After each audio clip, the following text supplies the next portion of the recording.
মন্দিৰটো টংলা মহাবিদ্যালয়ৰ সোণালী জয়ন্তী আৰম্ভ। সোণালী উৎসৱক লৈ মহাবিদ্যালয়খনত উখল মাখল পৰিৱেশ।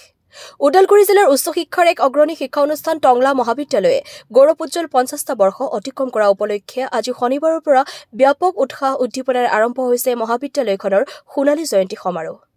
আজি পুৱাৰ ভাগত মাৰাথন দৌৰ প্ৰতিযোগিতাৰে আৰম্ভ হয় সোণালী জয়ন্তীৰ কাৰ্যসূচী। ৬ দিনীয়া বৰ্ণাঢ্য কাৰ্যসূচীৰে আয়োজন কৰা সোণালী উৎসৱক লৈ আজি পুৱাৰে পৰা মহাবিদ্যালয়খনত সৃষ্টি হয় এক উখল মাখল পৰিৱেশৰ। আজি প্ৰথম দিনটোত কাবাডী, ভলীবল, ফুটবল প্ৰতিযোগিতাৰ লগতে ছাত্ৰ-ছাত্ৰীসকলৰ মাজত অনুষ্ঠিত হয় আকস্মিক বক্তৃতা, তৰ্ক আৰু থিতাতে লিখা কবিতা প্ৰতিযোগিতা।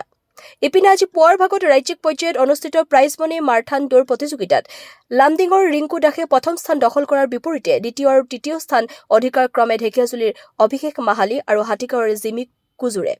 কাইলৈ পুৱাৰ ভাগত সোণালী জয়ন্তী উপলক্ষে উত্তোলন কৰা হ'ব ৫০খন পতাকা। খৈৰাবাৰীৰ পৰা ধীৰেন মহলীয়া ৰিপৰ্ট, AIN লাইভ।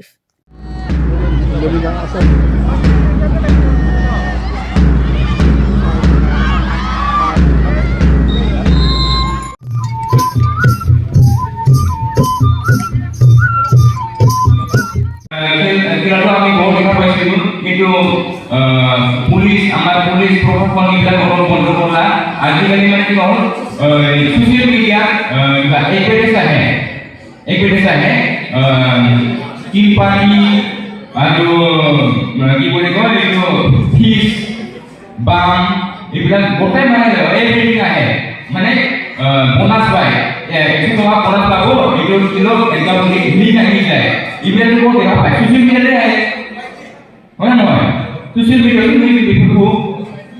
নমস্কাৰ, মই ডক্টৰ সত্যেন্দ্ৰ কুমাৰ শৰ্মা, যোগাযোগ আৰু প্ৰচাৰ চাব কমিটিৰ মই সম্পাদক।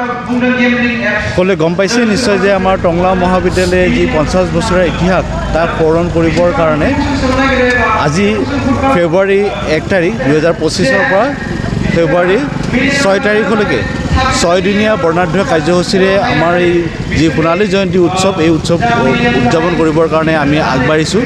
আজি আমাৰ ৰাতিপুৱাই যি মাৰাথন ৰেচ, এই মাৰাথন ৰেচৰ দ্বাৰা আমাৰ কাৰ্যসূচী উদ্বোধন কৰা হয়। আৰু এই যি মাৰাথন ৰেচ আছিলে এইটো অসম ভিত্তিক আছিলে, আৰু প্ৰথম যিজন আমাৰ প্ৰতিযোগী হৈছে, যিজন বিজয়ী হৈছে, তেওঁ আছিলে হোজাইৰ। দ্বিতীয়জন আছিলে ঢেকিয়াজুলিৰ। ঠিক তেনেদৰে আমাৰ যি বৰ্তমান আমাৰ বিভিন্ন কাৰ্যসূচী চলি আছে, আমাৰ ডিবেট কম্পিটিশ্যন চলি আছে, এক্সটেম্পো কম্পিটিশ্যন চলি আছে, আৰু বিভিন্ন লিটাৰেৰী কম্পিটিশ্যনবিলাকো আমাৰ আছে। অহাকাইলৈ আমাৰ ফ্লেগ হোষ্টিঙেৰে ৫০ বছৰীয়া যি ইতিহাস তাৰ সোঁৱৰণত ৫০খনকৈ আছিলে আমাৰ পতাকা উত্তোলন কৰা হ'ব, আৰু এই কাৰ্যসূচীৰে আমাৰ কাইলৈ আৰম্ভ হ'ব, আৰু দিনজোৰা বিভিন্ন লিটাৰেৰী যি কাৰ্যসূচী, সেই কাৰ্যসূচীবিলাক আমাৰ থাকিব। ৩ তাৰিখটো আমাৰ সৰস্বতী পূজাৰ কাৰণে আমাৰ বিৰতি থাকিব।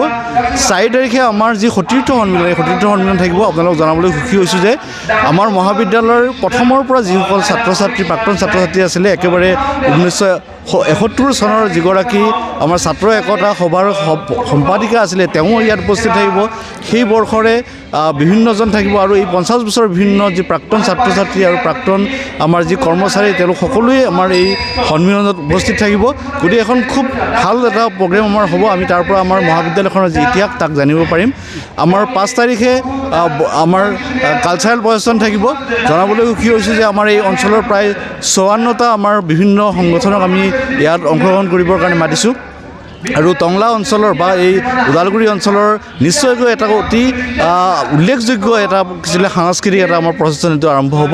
আৰু আমাৰ যি ৬ তাৰিখৰ কাৰ্যসূচী, ৬ তাৰিখৰ কাৰ্যসূচী মুকলি সভাত আমাৰ চিফ মিনিষ্টাৰ মহোদয় থাকিব, তাৰ লগত আমাৰ প্ৰমোদ বড়ো ডাঙৰীয়া থাকিব, আৰু আমি নিৰ্দিষ্ট বক্তা হিচাপে সাহিত্য সভাৰ প্ৰাক্তন সভাপতি ডক্টৰ কুলধৰ শইকীয়াদেৱক আমি ইয়ালৈ নিমন্ত্ৰণ জনাইছোঁ। আৰু আমাৰ সন্ধিয়াৰ যি সাংস্কৃতিক কাৰ্যসূচী থাকিব, এই সাংস্কৃতিক কাৰ্যসূচীত বলিউডৰ আমি আৰ্টিষ্ট ইয়াতে মাতিছোঁ। গতিকে ভাবিছোঁ আমাৰ এই ৬ দিনীয়া যি কাৰ্যসূচী অতি জাকজমকীয়া এটা কাৰ্যসূচী হ'ব। আৰু ইতিমধ্যে সুন্দৰভাৱে আজি আমাৰ ৰাতিপুৱাৰ পৰা কাৰ্যসূচী আৰম্ভ হৈছে, আৰু বৰ্তমান কাৰ্যসূচীবিলাক চলি আছে। গতিকে সকলোকে আমি আহ্বান জনাইছোঁ, আপোনালোক সকলোৱে আহক আৰু এই অনুষ্ঠানত যোগদান কৰক, আৰু এই অনুষ্ঠানটো যোগদান কৰি আপোনালোকৰ যি অভিজ্ঞতা, সেই জীৱনৰ কাৰণে এটা সুন্দৰ অভিজ্ঞতা আপোনালোকে লৈ যাবলৈ আমি অনুৰোধ জনাইছোঁ। ধন্যবাদ। ঐতিহ্যমণ্ডিত টংলা মহাবিদ্যালয়ৰ সোণালী জয়ন্তী ১ তাৰিখ অৰ্থাৎ আজিৰ পৰা আৰম্ভণি কৰা হৈছে, আৰু আজিৰ প্ৰথম কাৰ্যসূচী মাৰাথন দৌৰৰ জৰিয়তে আমাৰ কাৰ্যসূচীৰ ৰূপায়ণ আৰম্ভণি কৰা হ'ল। তাৰপিছতে বৃক্ষৰোপণ কাৰ্যসূচী, তাৰপিছতে আমাৰ ছাত্ৰ ছাত্ৰীসকলৰ মাজত সাহিত্য আৰু ক্ৰীড়াৰ কেইবাটাও আমাক প্ৰতিযোগিতা ইতিমধ্যে আৰম্ভণি হৈ আছে, চলি আছে। আৰু বিশেষকৈ 2 তাৰিখৰ ৰাতিপুৱাৰ পৰা আমি সোণালী জয়ন্তীৰ মহোৎসৱ উপলক্ষে পতাকা উত্তোলন, স্মৃতি তৰ্পণ, চৰিত্ৰবন কাৰ্যসূচী ৰূপায়ণ কৰা হ'ব। 3 তাৰিখে সৰস্বতী পূজা ইয়াত অনুষ্ঠিত হ'ব। 4 তাৰিখে আমাৰ এই সোণালী জয়ন্তী মহোৎসৱ উপলক্ষে ছাত্ৰ ছাত্ৰীসকলৰ মাজত প্ৰাক্তন ছাত্ৰ ছাত্ৰীসকলৰ মাজত অৱসৰপ্ৰাপ্ত শিক্ষাগুৰুসকলৰ মাজত নপুৰণি সতীৰ্থ সন্মিলন অনুষ্ঠিত হ'ব।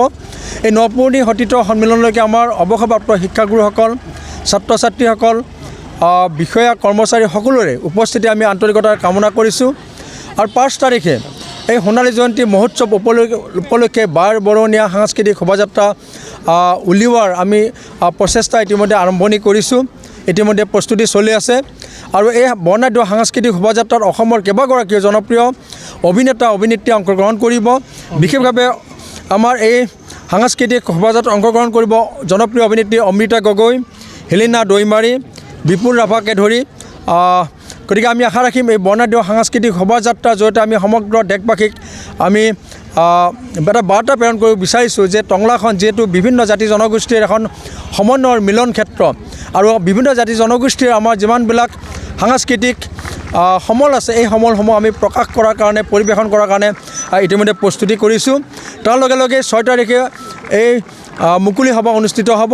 মুকলি সভাত কেইবাগৰাকীও বিশিষ্ট শিল্পী, সাহিত্যিক, সাংবাদিকে অংশগ্ৰহণ কৰিব।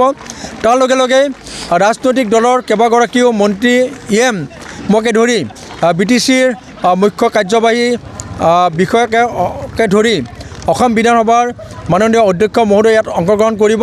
আমি আশা ৰাখিম আজিৰ পৰা এই 6 তাৰিখলৈকে হ'বলগীয়া প্ৰতিটো কাৰ্যসূচী সৰ্বাংগ সুন্দৰভাৱে ৰূপায়ণ কৰিবৰ কাৰণে, সোণালী জয়ন্তীৰ মহোৎসৱ সৰ্বাংগ সুন্দৰ কৰিবৰ কাৰণে আমি সকলোৱে আহি ইয়াত উপস্থিত হৈ দিহা পৰামৰ্শ প্ৰদান কৰি আমি সফল ৰূপায়ণ কৰিব পাৰিম।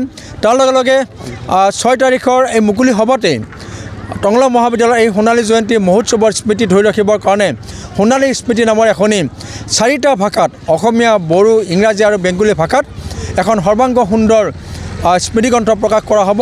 ইতিমধ্যে ইয়াৰ প্ৰস্তুতি প্ৰায় সম্পূৰ্ণ হৈ গৈছে। গতিকে পুনৰবাৰ টংলাবাসী ৰাইজক, টংলা মহাবিদ্যালয়ৰ প্ৰাক্তন ছাত্ৰ ছাত্ৰী, অৱসৰপ্ৰাপ্ত শিক্ষাগুৰুসকল, বিষয়া কৰ্মচাৰী সকলোৰে উপস্থিতি আৰু সহায় সহযোগিতা আমি আন্তৰিকতা কামনা কৰিছোঁ।